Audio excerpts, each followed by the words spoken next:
Alright. Hey guys, what's up? So today I trained one of my friends who is a 4.5 player. I would say he's around 4.5. He doesn't play league tennis or anything, but he's definitely on the higher, probably on the higher end of 4.5. So what we worked on is stuff that I think would benefit a lot of people. So I filmed the lesson, I filmed some of my drills that I had him go through, and just talked about some of the concepts that I want him to work on, and I thought it'd be good to share. So let's get right into it.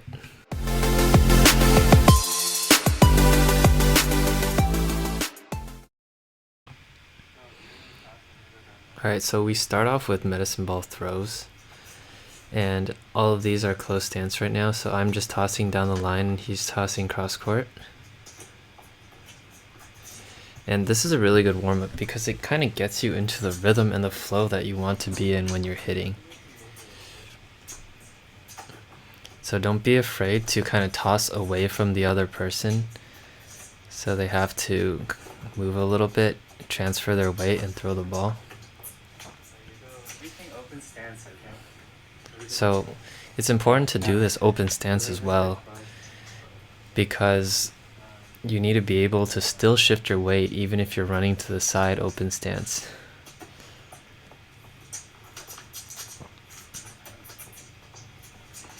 Yeah, so I really recommend this for warm-up, but you guys don't have to see him hitting open stance or throwing the medicine ball for like 40 minutes.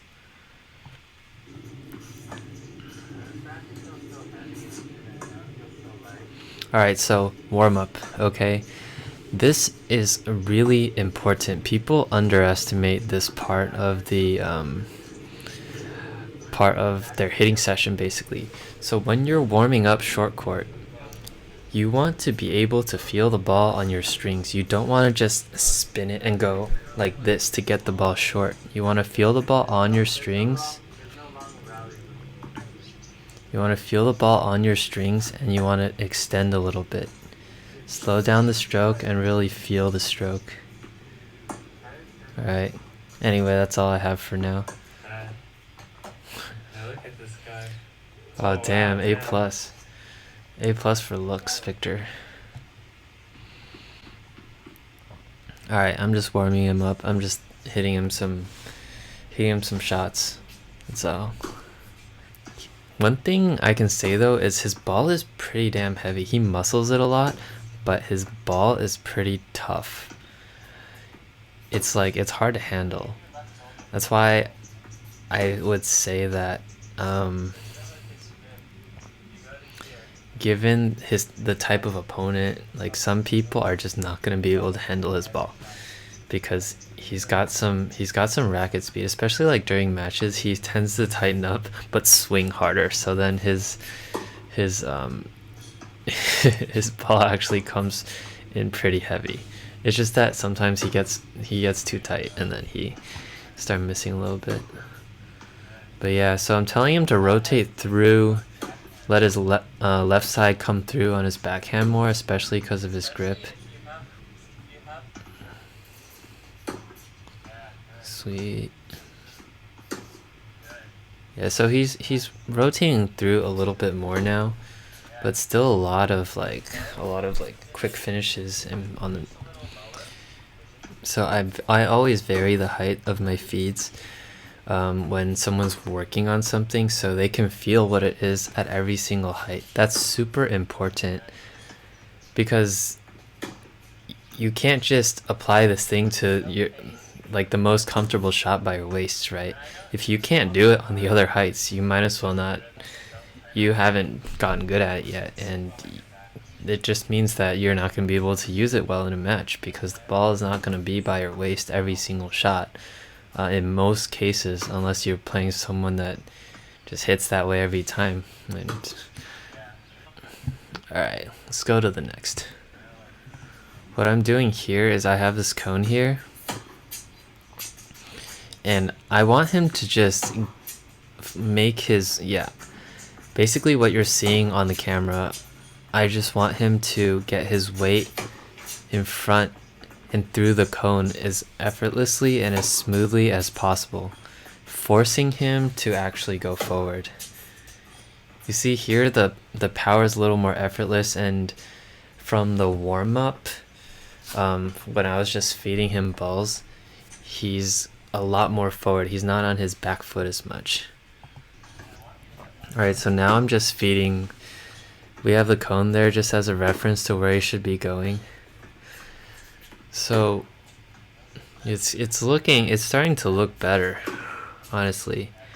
He's starting to get a little bit more confidence.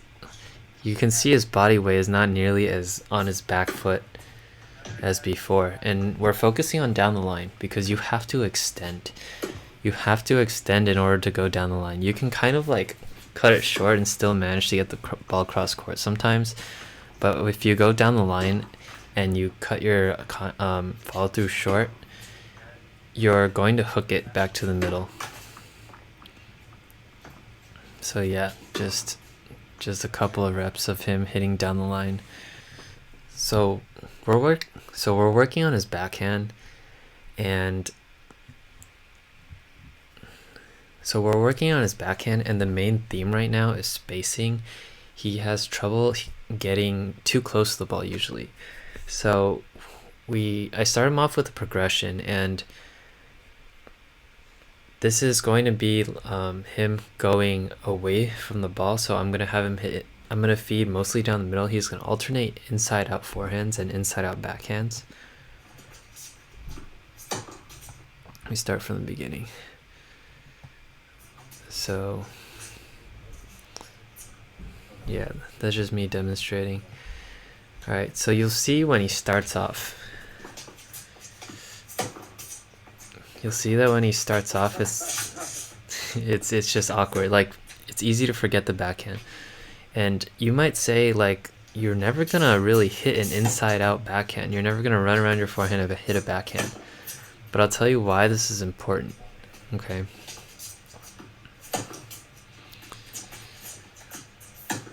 See, right now he's really awkward, and he has this problem on normal shots too. But by making him get out of the way and go inside out, and then have to go back to the other side of the court and shift his weight in again to hit another inside out on the other stroke, it forces him to start shifting his body weight better and spacing, so that he's able to make the move in. See, that backhand was way better than all the ones in the beginning. So yeah, he's starting to get there. He's starting to do better. Yeah. So we're working mainly on backhands today. His strokes a little bit like what's a good word for it? Probably a little like chunky, I would say. It's really forced, and we're working on that as well. So yeah, I'm gonna work on his backswings and stuff as we try to get the spacing into, or getting his spacing where we want it, right? But sometimes the stroke is because of the spacing. You're like really close, so you have to force the ball all the time. But notice that he's starting to get smoother on these shots. It's getting better, and he's hitting much more quality balls now. So this drill I learned from my coach. His name is Dave Hagler. This is a really good drill. I use it for so many of my students. Alright, so I think this was the hardest part for him, and this is gonna be the hardest for a lot of people. Generating your own pace on the backhand side when you're used to going like that. Okay, so I'm feeding every ball with no pace, no spin, and look at how much trouble he has, especially in the beginning, because we're trying to apply this this getting your momentum forward concept, right? Because if you don't, balls that are just dropping straight down, not really going into your racket, if your racket doesn't travel through contact, it's not going to be a good ball. You're going to shank a lot because you're going to hit the ball and then suddenly brush off of your contact. It's going to feel like you're barely scraping the ball. You're not hitting through it. There's no power. That's what you're going to feel like. So you can see he's getting acclimated to these. And the thing is, like, people don't practice these types of balls that have nothing on them.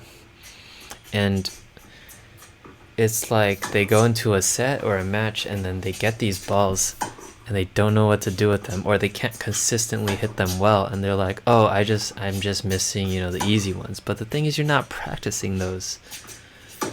So your swing is gonna only be able to adjust to one type of speed, and that's not what you want, because you don't want to lose to a certain type of player and then beat a certain type of player and then lose to a different type of player, but they're the exact same level as the guy you just beat, right? So adjusting, really important in tennis.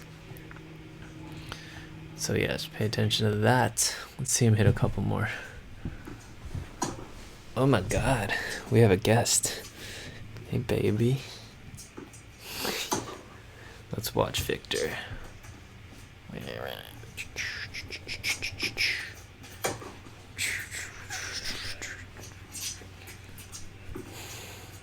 Alright, sorry babe.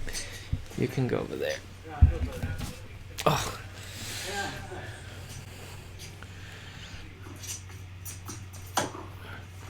Okay, so this is weird. What I told him to do was because he started to back up, like when he gets tight and when he tries to hit hard, he swings really hard, but he tries to lift the ball, so his entire body backs up. So what I told him was, after you hit the ball, I want you on your right leg only, your left leg cannot touch the ground. And he started hitting the best backhands I've ever seen him hit. Like, those were so solid. They all went in, and they were better than any backhands he's hit the whole day, which is crazy. Look at that. Because his weight was so solid. So it's kind of weird because I told him to try to apply the same concept afterwards, but to have both feet on the ground and then just try to apply that same thing. But once he got that second foot on the ground, his left foot, he tried to lean forward, but he would now stand up. He would be up and forward, but he would come up too fast, where on this one, even though he was only on one foot, because if he straightened that leg or came up on that leg, he would lose his balance because he's only on one leg. So it was kind of funny that he just hit so much better using an exaggeration that I came up with in order to get him to do something. But now he has to be able to apply that to when he's his base backhand, when he has both feet on the ground. And I wouldn't say that this exaggeration fix is for everybody, because you don't want to, if you have your right leg only on the ground a lot and you're leaning too much, you could be hitting down like this. You could be too tilted forward and not getting under the ball. So this is very specific for him. But this, if you have problems always backing up, always coming up on the ball too early, you could try it out as well. Yeah, so anyway, I hope some of these concepts and drills helps you guys out. Let me know if you guys like this type of, I film me teaching somebody. I don't know if I can do this for everyone, though, because he's my friend. I asked him, like, hey, can I film this? And he was chill with it. I don't imagine a lot of my younger kids would be just very comfortable with being filmed and having their lesson or their, put on YouTube. So yeah, it was a good opportunity, and it's a good way to see a different, kind of a different way, a different, I wouldn't say my style of coaching is different, but a lot of the stuff I see on YouTube and a lot of the coaches I see is them just telling their students to do something and then they drill that thing, but they don't do drills, or they don't do drills that will kind of enhance the movement or that require the movement to do.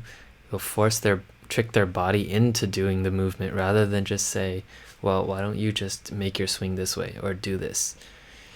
For example, we're working on spacing, him being too close. Well, obviously he knows he's too close. I've told him 1,000 times, but what can we do? Well, the first spacing drill was really good. Knowing that there's a certain point where he has to go forward into the ball, so then in his mind he'll subconsciously space further in order to give himself room to make that forward movement. Because a lot of the times it's like you tell a student, this is what I want your stroke to look like, this is what I want your shot quality to be like, and it's like, well, if I could make my shot quality like that, if I could make my stroke like that, we wouldn't be working on that right now. Right? Does that make sense? So that was an inside look into one of my lessons, some of my drills. Yeah, I hope you guys enjoyed it. I hope it just helped everybody, and I hope you like my hair. It's like silver now. I'm really digging it. Anyway, have a good one. Comment down below what is your favorite stroke and what stroke you need to work on. And who knows, maybe I'll come up with a video. I see a lot of comments saying I need help on I might just come up with something for it. Alright guys, peace out. Oh, that only covers half the screen. Not used to the green screen, sorry guys.